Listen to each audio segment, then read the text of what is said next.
You know, I think I have the best update ever in my brain. Oh, will it finally fix the horrible matchmaking we get in ranked? No, not exactly that. I've been thinking about adding a new rarity. A new rarity? Hopefully is the exotic one everyone has been waiting for just to solve the epic and mythic abundance. Well, not exactly that. I've been thinking about adding one even crazier. What? Please don't tell me you mean... Buzz Lightyear to the rescue!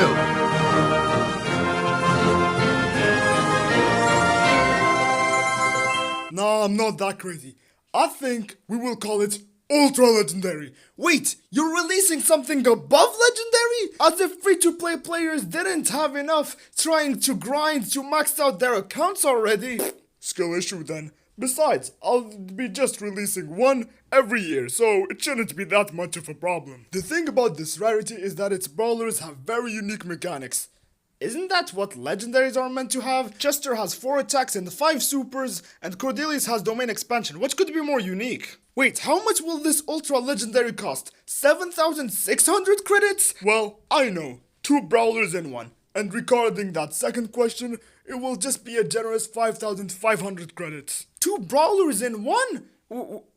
You really just introduced the credit bank indirectly. Anyways, what's the name of this new ultra legendary brawler? Kaze. She will be Kenji's wife, and she will look like the average Japanese. Her second form will have a little more menacing look. When will you stop glazing Kenji, man? We've already spent so much money on those animations. Now you want to give him a wife and an entire season? What's next? A child? Potentially. Also, she will be able to switch through her forms with her gadgets. Which, speaking of gadgets, she will have 4 star powers, 4 gadgets, and will be the first brawler released with a hypercharge. I mean 2 hypercharges. So you're telling me I need 16,000 coins just to get the gadget, star powers, and hypercharges of a brawler? That is literally the price to max out a whole brawler with the gears and the upgrades. What are you on, man? You're so stupid. The gadgets will just be 2 and the hypercharge is 1 and the star powers are just 2. It just changes depending on the form. Oh, by the way, she will be the first brawler to have a gadget at power 1, but the gadgets will not have effect, it will just switch the forms. And she will cost 999 gems. You got me confused. You know what? Just show me what that first form or any of those forms look like. Hopefully it's as unique as the rarity. Her geisha form, the one with the fans, will have as a normal attack a dash, which lands in a circle at the end, but there's a tiny quarter that is adjusted depending on where you face the attack that deals double damage. To 1,500 to a 3,000. That is way too much to take in. So it's a Mortis dash that ends up in a circle and has a shade effect that changes depending on where the attack is aimed. Yeah, pretty much that. Oh, by the way, she will have a very fast reload speed. That is quite the complicated attack. So I'll have to keep dancing around my opponent in order to deal 3k damage? Alright, let's see the super then. Oh, you're gonna love it. She throws a zone that makes opponents blinded inside. Basically, they will not be able to see anything outside the zone, even the projectiles that get sent in. And if they dare to escape, they will start receiving damage up to 1,300 per second, and if she's inside, you can see her. Oh, so you want snipers to be meta? I mean marksmen with that stupid name. You want them to just keep harassing opponents inside? Also, isn't that just an inverted Sandy super? Look, I'm trying to make a perfect brawler here. One that can do everything despite both the forms being assassin. Do you have a problem with that? Alright, that was quite a lot for this brawler. So, what are the star powers and gadgets?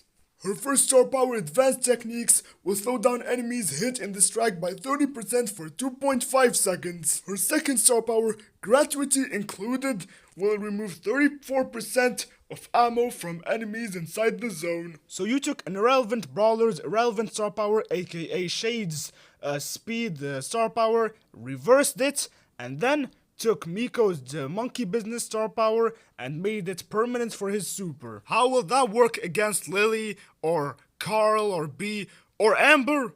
No idea, bro. Anyways, moving on to the gadgets. The first one, Gracious Host, makes her switch to Ninja and gain 30% movement speed for 2 seconds. The second one is Hanzo Jitsu. It will make her invisible for 2 seconds after switching to Ninja. Oh my, can we please stop giving invisibility to every brawler? Why is Leon still a legendary when you have a mythic brawler? Juju has the invisibility as a gadget and it doesn't even break after the attack. You have Kit who can go invisible just by a gadget and has another effect included. Now you include it with this random woman? Bro, shut up. She's Japanese and related to ninjas and stuff. She has to go invisible, okay? Anyways, her hypercharge ancient energy will make the super always deal damage over time instead of at the edges. About 324.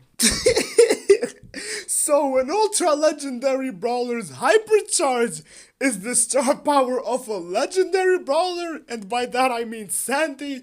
What a downgrade. Anyways, that was quite a lot for just one form. What's the second one like? Her other form is the ninja aspect. She will have less reload speed. Her attack will be 2 shurikens that will deal more damage up close.